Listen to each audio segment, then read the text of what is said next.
Hi everyone, Laurie here, and I thought I'd take a stab at creating a tire store budget so that you could see a different way of doing it.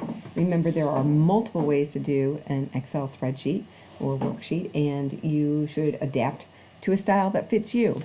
I'm going to start with my own style, which is to put my inputs at the very top, and I like to put my inputs, or the things that I am providing or provided by the story, at the very top, and then I like to draw a line which will move as I insert lines, for sure, a blue line, so that I know that I'm using only formulas below. And below the line, I know I'm going to have revenue, I know I'm going to have cost of goods sold, and I know I'm going to have gross profit. I'm going to have fixed cost, and I'm going to detail all of those. And down here somewhere I will have operating profit. I'd like to extend my A column a little bit wider so it covers all that. There are two things: I can drag it by hand, or let's go back, and I can simply hover there and double click, and it will make it automatically as wide as it needs to be. So let's talk about our inputs. And from the very first paragraph, we know that we have 4 items or services that we're selling. We've got tires, we've got installs, we've got rotations, and we've got repair. And we know our quantity of each one of those. Our tires is 1,000, our installs are 2,000, our rotations are 500, and we expect to do 1,500 repairs.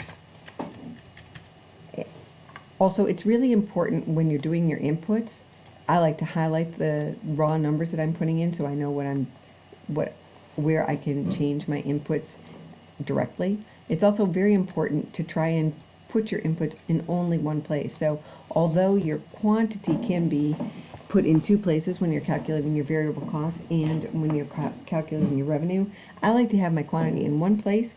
That way, if I change the quantity, I don't have to remember to change it in 2 places. So that's a good tip and trick. Next, we have our price, and we know that our tires are selling for $230 per tire. Oops, be good if I put that in the right spot. $230. We know that our our installs are $15 per tire. We know that our rotations are $35 per tire, and our repairs are $15 per tire. We also know our costs, and we have a variable cost. I'm going to put variable cost up here.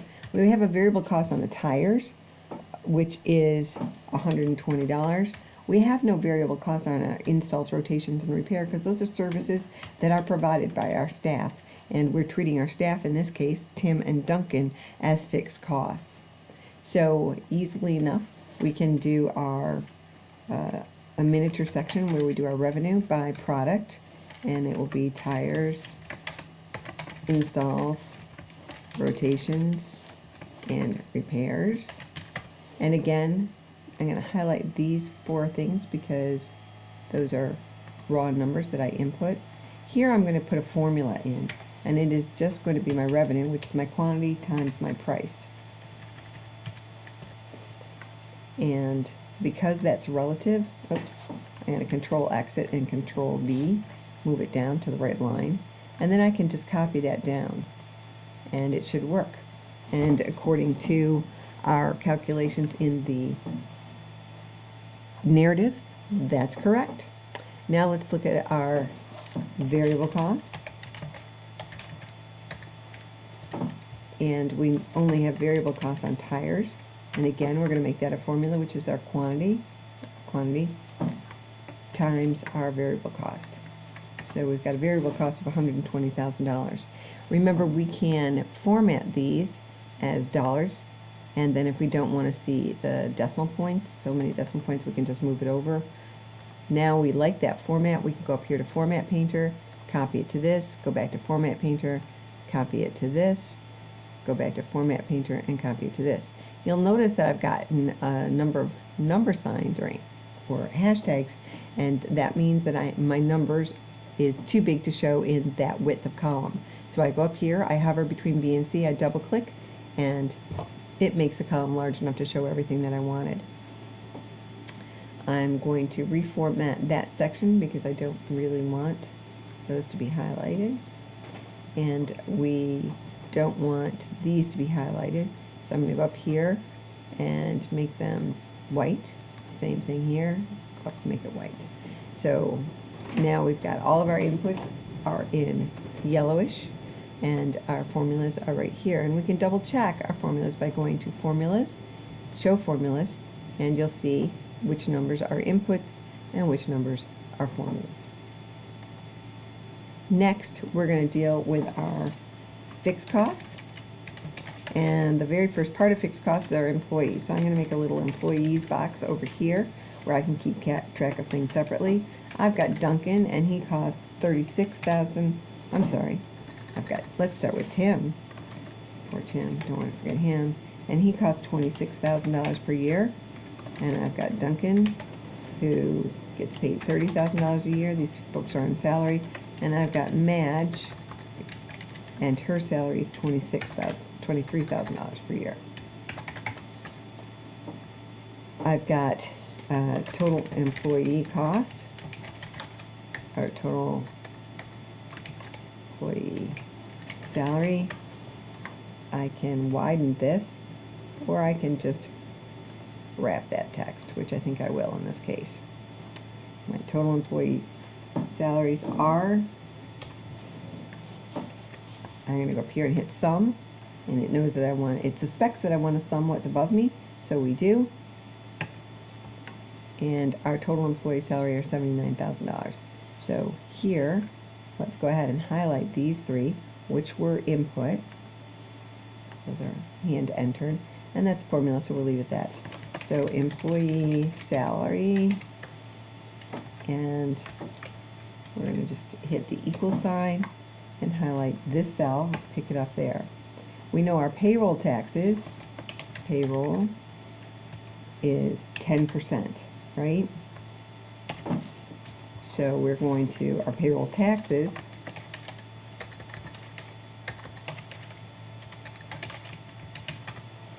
again, we can go ahead and wrap that text. Our payroll taxes are going to equal the 10% times the employee salaries, or $7,900. So we'll put that here, and we'll have it equal that cell. And the only thing we need to highlight here is that that is a number that we input. Let's see what other employee, no more employees, but we do have some rent, and that is $24,000 per year. And I'm going to put annual up here so we know what we're doing on top of all of these. It's important to label your columns because later on when you look back, it's nice to know what it was you were talking about, whether it was monthly or annual. Next, we've got our utilities, and that's $18,000. And I'm going to highlight these two because they are numbers that I have manually entered. Next, we have our office supplies and equipment, and that is $4,800 per year. We have tools that we are reinvesting in repairing, and that's about $12,000 per year. Next, we have health insurance. Ooh, let's move this over here by employees. So number of employees, we have 3. I'm going to widen E just a little bit so we don't have to keep doing that. I'm going to insert a row here, which is an Alt-IR, Alt-IR, or you can go over here, right click, and hit Insert, and it will insert a row. And our cost of health insurance is $10,000. So our health insurance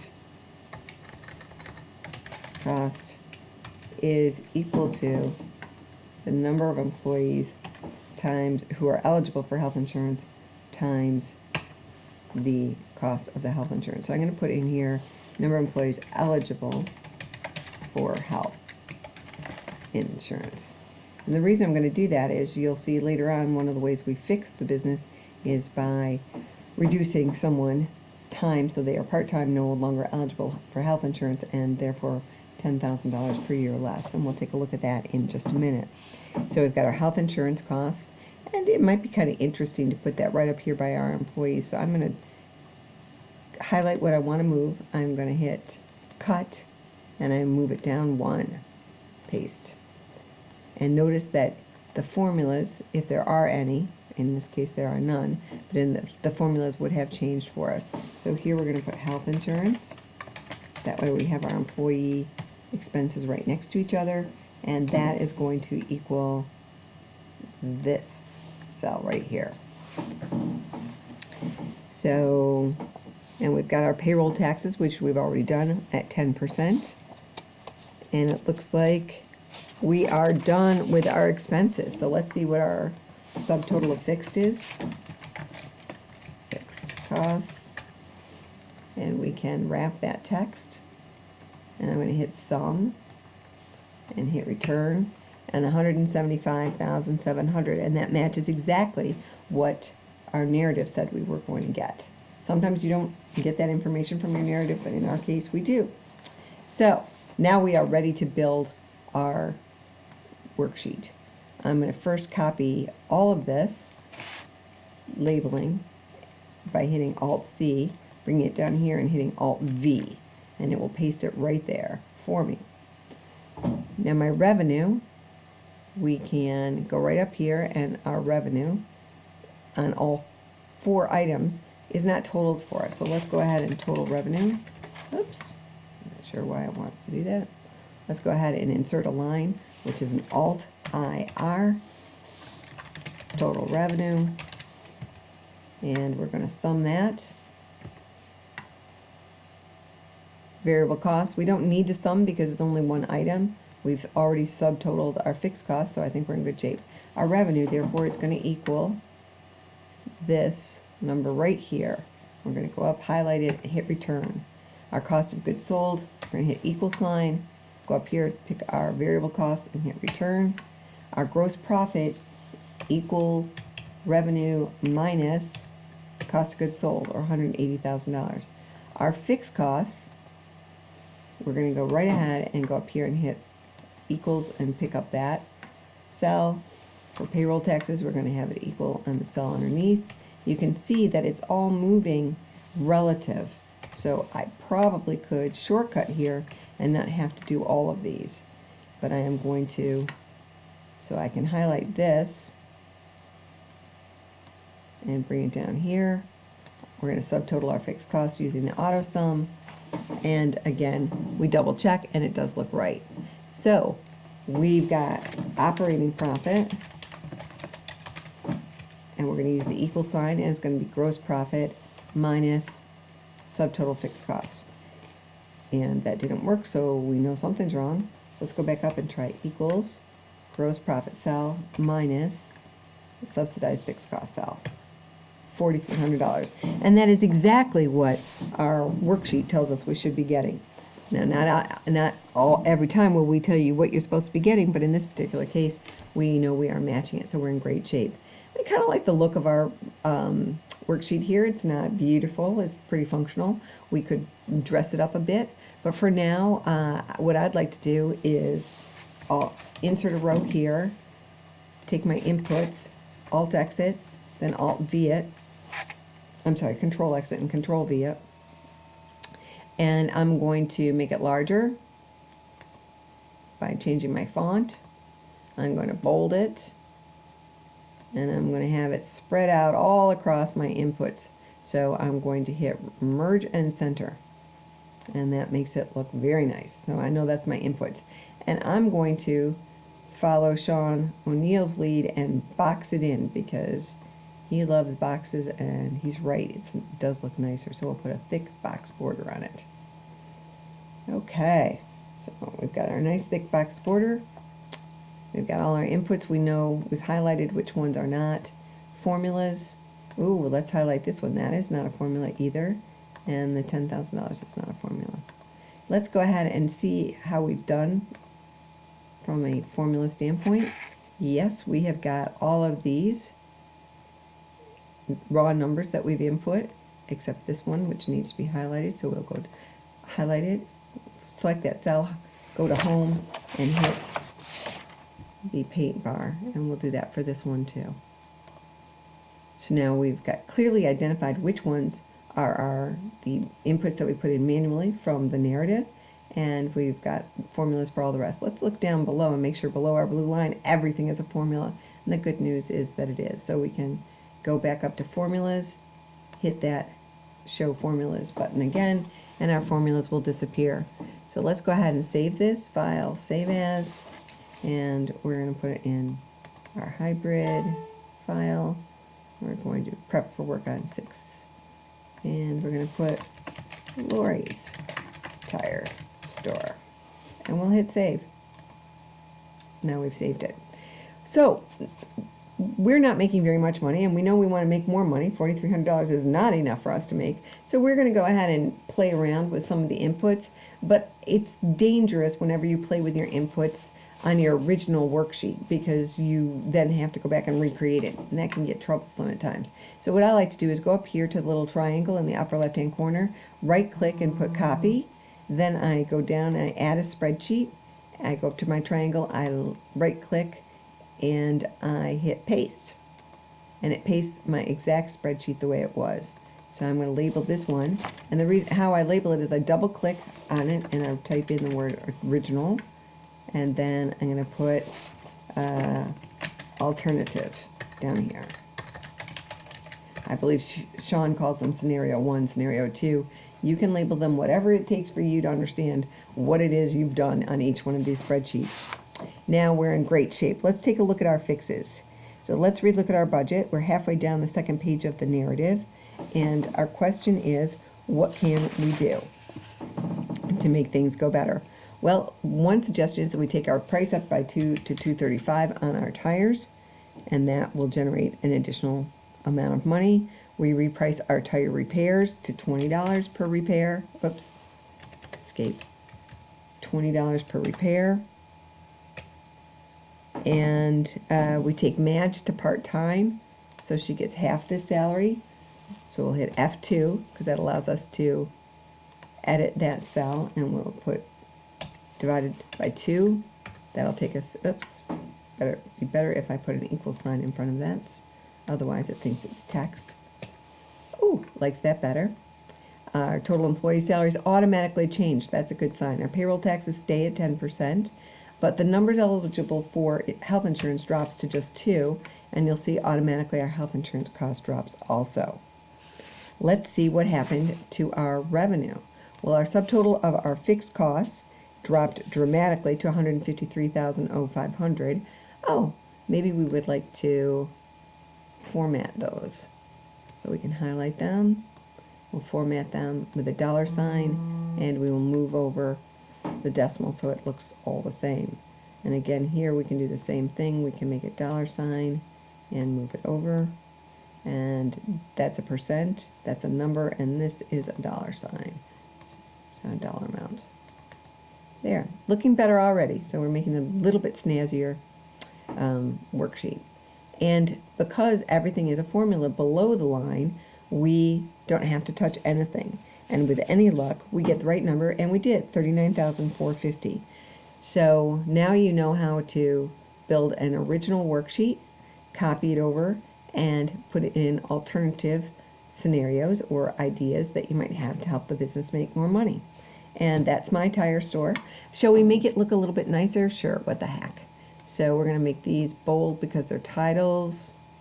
We're going to make the employees bold because it's a title. Variable costs and annual are titles. Go up here, revenue and titles. Great.